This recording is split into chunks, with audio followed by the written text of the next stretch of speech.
Hi, I'm Billy Berghammer from G4TV.com, and we are very blessed today to be with a very good friend of G4TV, Dr. Ray from BioWare. How's it going? Excellent. How are you? Good. Good to see you. Great to be here. First off, you know, the big announcement that happened this week, you guys working with Mythic. Now, can you explain more of what that whole announcement is, and what does that do for you as your role? Sure. I mean, basically, it's a partnership between Mythic and the BioWare studios.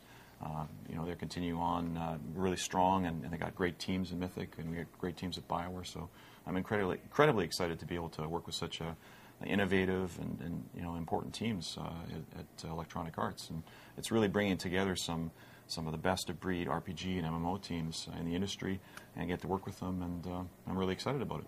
So now, do you play Warhammer, and what does this mean for the future of Warhammer? Yeah, I do play Warhammer. It's a great game, and we're not making any new announcements today about the future of the franchise. But I can say that I spent a couple days out in Virginia this week, and I'm really impressed with the team there, and you know, the game is great, and there's lots of cool stuff coming in the future. So it's definitely an important product for Electronic Arts.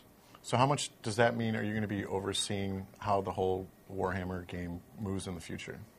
Well, basically what's been formed is a role-playing game MMO group, and I'm the group general manager. So Rob Denton's the general manager at Mythic, and he reports into me, and the BioWare studios continue to report into me as well. And I get to work with a great team at Mythic, and I'm really excited about it. So what's Paul Barnett's role going to be then, moving forward? Paul Barnett? Well, he's the creative director at Mythic. Okay. And that's going to continue on moving forward then? Oh, yeah, great guy. Awesome. Any chance that you guys would like to see like a Mythic BioWare co-developed game in the future? Well, we have nothing to announce on that front now, but I can say that one thing that's going to definitely happen is a lot of collaboration, a lot of partnership, a lot of discussion between the teams, and you know, it's already been happening, and I think it's going to really fuel that and enhance it and make it even more frequent. So I'm excited about that, and the teams at BioWare are excited, and so are the team at Mythic. So now it's relatively new that BioWare is part of the EA team. You know, you've gone through 2 E3s so far. How's that relationship been? You know, it's fantastic. It's always a learning experience, I think, when you join a new company, to kind of learn the processes and learn more about the people and how everything works. But I'm more excited now than ever, I can honestly say, to work at EA, and you know, BioWare's doing great. We're having a great time working with EA. You know, the folks at EA have treated us extremely well. We're part of the team now. It's fun to be part of a publisher, to have more direct contact with the fans. It's fun to have partners within other studios that you can talk to, and a really close partner now with Mythic, of course. But all the other studios at EA we talk a lot with as well, and get to share best practices and tools and technology, and just have ideas. And it's just fun to be able to go to a trade show and be able to see people that are on your team, that are your friends and partners, and just be able to talk about what your challenges are, and work together to solve them. I'm curious, how big are you guys now? I mean, you guys have really seemed to expand quite a bit. Yeah, well, we have a bunch of teams. You know, again, it's a great honor for me to work with so many great people at both BioWare and Mythic. We have, I manage 4 studios now. There's BioWare Edmonton, BioWare Austin, BioWare Montreal, and Mythic.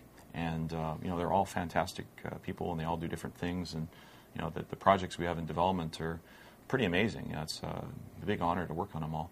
Like you saw Dragon Age Origins today, of course, you know, coming for 360 and PS3 and PC October 20th this year, and North America October 23rd in Europe. We have Mass Effect 2, which is coming along really well. It's going to be for sometime early next year. We haven't announced a specific date yet, but it's coming along really well for 360 and PC. In Edmonton as well, we're doing some small games work on the iPhone. We just launched our first iPhone app, Mass Effect Galaxy, and boy, that's cool. It's a cool system to develop for. We also have some other stuff that super secret hasn't been announced yet in Edmonton, and Montreal is supporting the Edmonton studio, working on Mass Effect 2.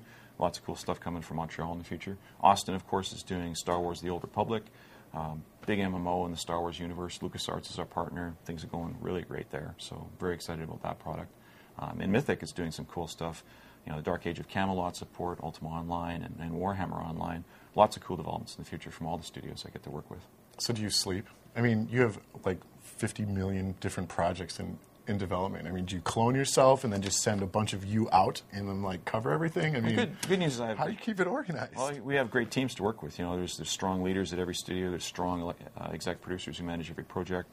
I have great operational support from all the teams, and you know, they make every day fun. And you know, I get to be strategic. I get to play great games, which is for me is my passion. So I couldn't think of a better job to have, honestly.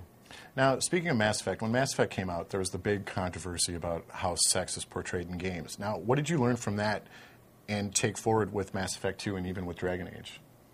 We'll see. Mass Effect, in terms of the relationships, you mean more so? Yeah, but you know how CNN had the big scandal. This is a big sex game, whatever. Fox, I think. Or Fox, whatever. Yeah. The same.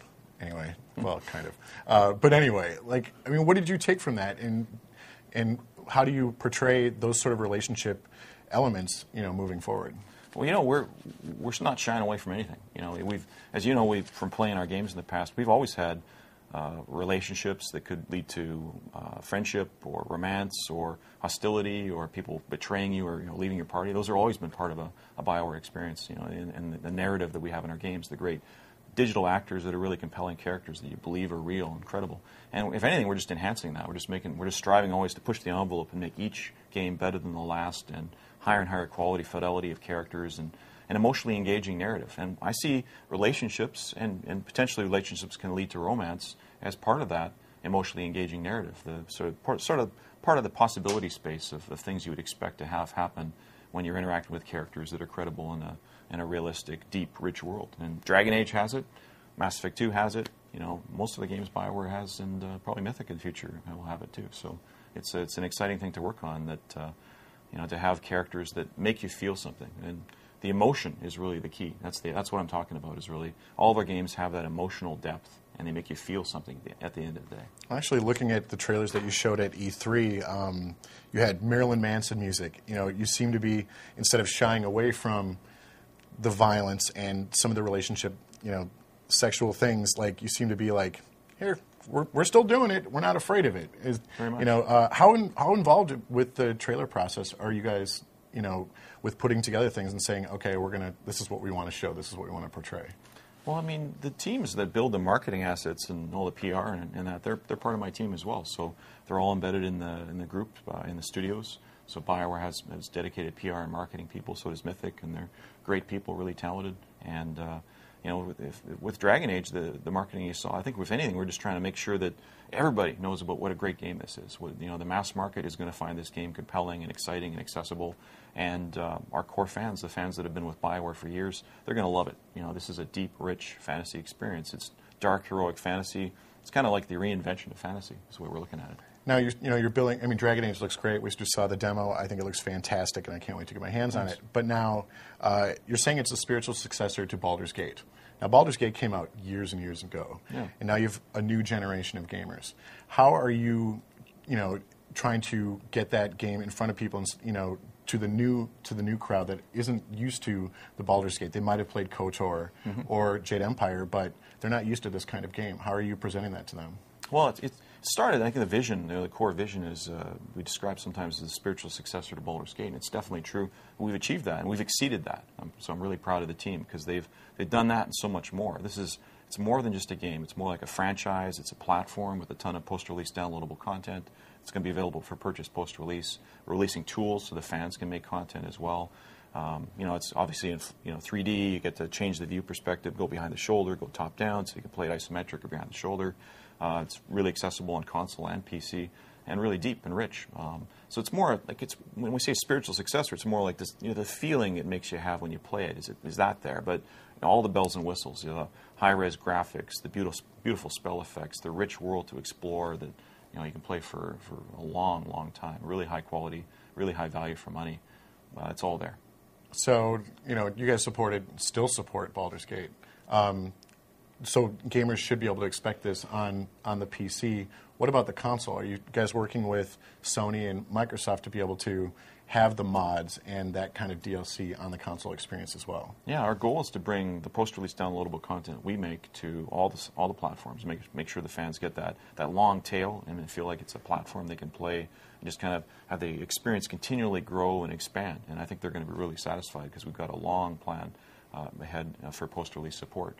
And we're exploring ways to bring some of the fan-created content over to the other platforms as well. Obviously, it's easier on PC, because we can get the tools out in the fans' hands. They're already out in beta forms. The fans are are working away and making all kinds of cool stuff for each other, and it's exciting to see that. And maybe we can bring some of that to the console systems. We'll have to work, obviously, with Microsoft and Sony. Some of those details still have to be worked out to make that happen, but I'd love for that to happen if we could. Well, now Epic has tried to do it with Unreal Tournament. They could do it with Sony because Sony's more of an open platform versus Microsoft. Valve's complained, when I talked to Gabe Newell at E3, he's complained about the fact that Microsoft's really tight with Xbox Live. Do you think you guys will be able to break through that with Microsoft, or do you think it'll be more on PS3 versus 360? I don't know. Microsoft's been a great partner to work with over the years. As you know, we worked with them on Jade Empire and Mass Effect, and we're talking actively with them about all kinds of cool stuff we're doing in the future as well. So, I think they'd be excited to see it happen. And obviously, some technology hurdles we have to jump together with them through, and make it work. But we'll see where it goes.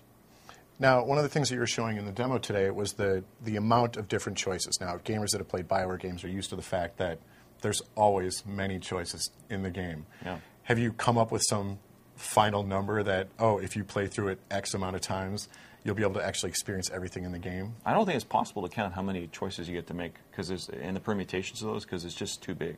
I'll go out on a limb here and I say it's probably the biggest game BioWare's done in terms of just the size and volume of content and just the sheer expanse of the world since Baldur's Gate 2, which was a pretty big game. And our games tend to be on the larger side and really good value for the fans and really high quality. And Dragon Age is no exception. It's going to be when it comes out, I think people will say it's the best game we've done to that point. Mass Effect 2 is beyond that, so we're always striving to push the envelope, make that even better. The Old Republic beyond that, some stuff from Mythic in the future coming out. We've got lots of great stuff in the pipe. Excellent. Now, towards the end of the demo, you touched on what the hero's journey is. Could you explain what that is? Yeah, well, we haven't announced this in detail yet, but one of the things we're excited about is the ability to surface things to the social networks and communities, and just sort of taking your player's experience and kind of showing the key moments in time as they develop and unfold, and allowing players to see those choices and consequences of their actions happen, and bring them and show them and make them visible to one another. So maybe you can save key moments in time where you did it this way, they did it this way, and kind of then compare your hero's journey against one another. So I think that kind of thing is really exciting. It's a way to make this game an online-enabled, offline, single-player experience. Now, is this something that you'd like potentially to tie in with Facebook Connect or even Twitter, for example?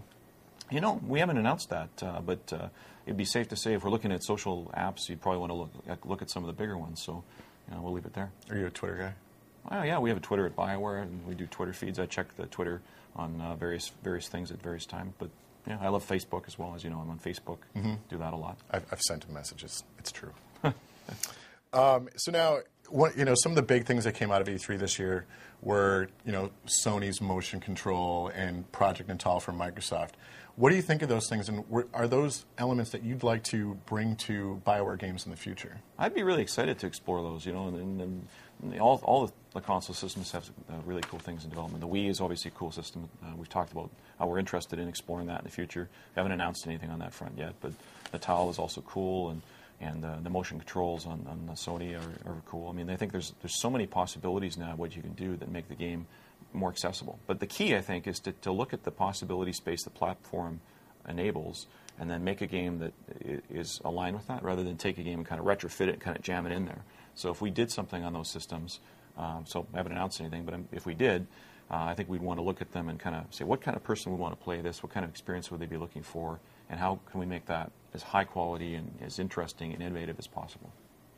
So one of the trailers that, I think the trailer that blew me away the most at this E3 was The Old Republic. Cool, thank you. Have you shown that game to George Lucas? And what has he said about the game if you showed it to him? I haven't shown it to him personally, no, but I know, he keeps his finger on the pulse of everything that LucasArts is working on, so I know he's involved in it. I've talked to him about the project in the past, and I know he's excited about it. But I can't say what he thought of the trailer because I don't know for sure that he's seen it, but I imagine he has because he's very involved with the development side of things. But we have great partners that we work with at LucasArts, and they've been very supportive, and they collaborated through the process of development, and again, it's a great partnership. So Galaxy's left a really poor taste in a lot of gamers' mouths when they, with all the changes that they had and a lot of promises. Do you think you guys are going to be able to break out of that mold, and what do you think you need to do to combat WoW? Oh, wow. I mean, I'm a big fan of Blizzard, and the World of Warcraft is a game I play myself, and a lot of people at BioWare do as well. So So if anything, we're never really seeing other games as competition per se in a way. It's strange to say that, but I think we're just always striving to make the best damn game we can, and the fans will decide what they want to play. And I think there's room for some great games to exist together, particularly the quality of the games that Blizzard makes and BioWare makes. I think that they can definitely be things that would be complementary. We're doing things that World of Warcraft isn't doing, which I'm excited about. I mean, we're obviously in the Star Wars universe, thanks to our partnership with LucasArts, and we have narrative and a strong fourth pillar of story in addition to exploration and customization, progression, and combat. So I think we're really doing something that's pretty innovative and unique, and the fans are going to embrace that. And I could say the game is really fun to play. I'm playing it right now. When is there any time frame that you guys are trying to target for some sort of a beta? Yes. Okay. We haven't announced it yet, though. But of course, yes, obviously. there is a time frame, and we will be announcing something at some point. So, and we're excited to get the fan feedback too, because that's one of the most important things you can do in an MMO, either BioWare or Mythic, is to get that fan feedback and just embrace it, make sure you listen to it, and our fans mean everything to us. So now you're going to be pulling stuff from the Mythic guys and trying to incorporate that into the Old Republic? Probably not directly, but I mean, I think the fueling of ideas and just collaboration and the back and forth, the best practices, and getting them to play the game, and vice versa. Having the BioWare Austin folks play, and Edmonton and Montreal play the Mythic games is going to really lead to some cool things. So it's going to just accelerate everything we do. So I'm excited about it. So now you haven't been shy about. I mean, you've obviously started in the PC and console space, but you've also messed around with the DS. Now you're on the iPhone. What excites you about the iPhone as a platform for games? I guess I play it myself quite a bit. I travel with the iPhone, and I buy a lot of games on iTunes, and I check out all the different variety of things, and it's just a fun platform to use. I think the user interface is unique and differentiated. The touch screen, the accelerometer, and just the variety of other things. The connected thing if you're using an iPhone versus an iTouch. There's a lot of things that platform affords in terms of game development ideas. But again, it's about looking at the platform and saying, what can you do that's unique and differentiated and stands on its own and stands out against the competition? So what are you playing in your free time right now, if you have any free time? I'm mostly playing BioWare games right now and Mythic games. We have, as you mentioned earlier, that nobody else can play except for you. Yeah, well, that's one of the perks, I guess, of the job. So it's fun. There's so many things in development. They're so much fun. And there's so many areas to give feedback on right now that it's a great job to have. So I guess in closing, I just moved to LA, and I've noticed there's a lack of facial hair here, and I've been thinking about growing like a really wicked mustache and beard. Now, your partner, Greg, has the coolest facial hair of all time. Any tips that you could give me if I want to grow like that kind of awesome facial hair? You'd have to ask him. He has he's gone through various evolutions of it. He has sometimes a handlebar mustache and kind of twirls it, and that's very frustrating to watch. But I've contemplated growing a beard or goatee or something like that, but unfortunately my wife won't let me. She says facial hair is right out, so I can't do that. But you can always ask Greg sometime. I'll have to do that. He's happy to talk about that at length.